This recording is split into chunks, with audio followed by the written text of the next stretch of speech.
He visto una época anterior, y justamente la de Perón, de tragarse sapos y tenerle paciencia a un gobierno que afrontaba dificultades. Te digo, menos que el gobierno de Alberto. El gobierno de Alberto Fernández enfrenta todo tipo de dificultades, ¿no? Desde una oposición salvaje, furibunda y guerrera, hasta la maldita pandemia, que también desalienta mucho y que se ha incurrido en muy grandes errores de la flexibilización de la cuarentena, y la gente ha salido a manifestar y a cacerolear, y bueno, y hay una gran cantidad de contagios. Así que yo creo que hay que esperarlo un poco, Alberto, y acompañarlo críticamente, es cierto, pero teniendo en cuenta que la oposición que tiene es realmente terrible, porque al poner a Patricia Bullrich al frente del PRO ya estaba declarada una confrontación política durísima. ¿Cuál pensás que son los desafíos más importantes que tiene en este periodo Alberto Fernández?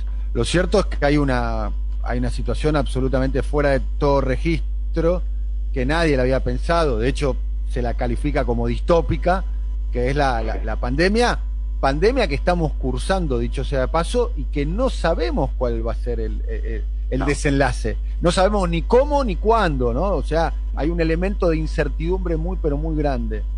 Es muy grande aquí y en todo el mundo, porque las promesas de la vacuna se demoran y hay que ver cómo se distribuye la vacuna, ¿no? Si no se comercializa también salvajemente, de acuerdo al sistema capitalista en el que estamos, en el que todo se transforma en una mercancía que se tiene que vender con una ganancia grande, la mejor posible, y bueno, eso puede perjudicar muchísimo a la gratuidad que debería tener la repartición de la vacuna.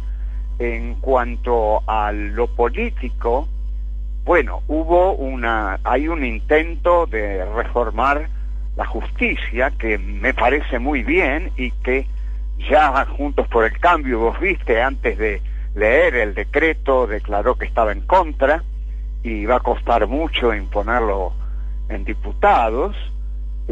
¿Por qué? Bueno, creen que es el decreto de la impunidad y tienen una obsesión muy grande con Cristina Kirchner, la vicepresidenta, que la quieren castigar de algún modo, que no pudieron durante su gobierno, pero siguen intentando.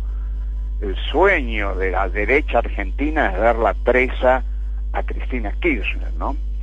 Que es un sueño bastante limitado, porque no sé en qué va a beneficiar al país cuando la justicia va aquí por otro lado. Son muy tremendas las cosas que ha hecho el gobierno de Macri en cuanto a peajes, espionaje, periodismo de guerra, y algo muy tremendo que a mí me preocupa mucho y que es la situación de Milagro Sala en Jujuy, que es una tremenda injusticia ante una luchadora social que, bueno, eligió la justicia social y no las armas, así que no hay motivo para tenerla encerrada tanto tiempo, y algo pasa o no pasa, que el gobierno no consigue destrabar esa situación, ¿no?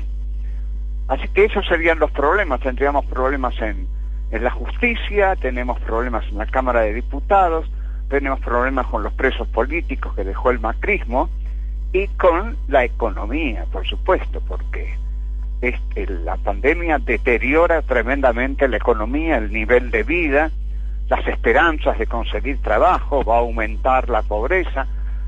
En Estados Unidos los desocupados son más de 50 millones, creo, lo cual es una atrocidad el gran imperio no ha podido manejar esta situación, deberíamos comprender que menos la puede manejar el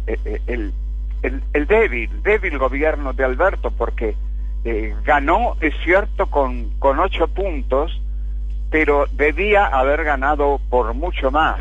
Macri en el último tiempo recuperó muchos votos, más de 2 millones. Una locura que no tendría que haber ocurrido, pero bueno, hizo una campaña intensa Macri, y tiene de su lado al poder mediático, que el poder mediático coloniza la subjetividad de los receptores. Y en los bares, ahora no hay muchos bares, pero siempre estuvo puesto algún canal del establishment, y eso es lo que ve la gente, y los diarios que recibe, que son los diarios que llamamos hegemónicos, y la respuesta a esos diarios es débil, porque es la respuesta independiente, incluso heroica, pero también débil ante ese enorme poder mediático, monopólico, oligopólico. Yo comprendo que uno, aunque adhiera al gobierno, no puede dejar de criticarlo, porque una adhesión incondicional es perjudicial para el mismo gobierno. Tenemos que estar siempre atentos a la correlación de fuerzas, en qué medida podemos, sin perjudicarlo, seguir criticando al gobierno. Yo creo que sí, que hay que criticarlo, pero hay que estar muy atentos, sin que sea un chantaje esto de la derecha se viene si lo criticamos a Alberto. No se puede chantajear así. La derecha se va a venir del modo que sea, porque tiene muchos elementos para seguir atacando, y en efecto lo hace cotidianamente, sobre todo a partir de los 40,8% que sacó el macrismo y de los medios de comunicación. Ahora, no hay que justificar todo lo que hace el gobierno porque uno crea que si lo critica le hace el juego a la derecha. Bueno, creo que sería injusto verlo así, porque hay que criticar las cosas que no están mal, pero no hay que pedir lo imposible. Hay que calibrar muy exactamente. Si hay que dar 2 pasos, hay que dar 2 pasos. Es tan equivocado dar 3 como dar 1. Entonces hay que calibrar exactamente cómo se camina en esta etapa política.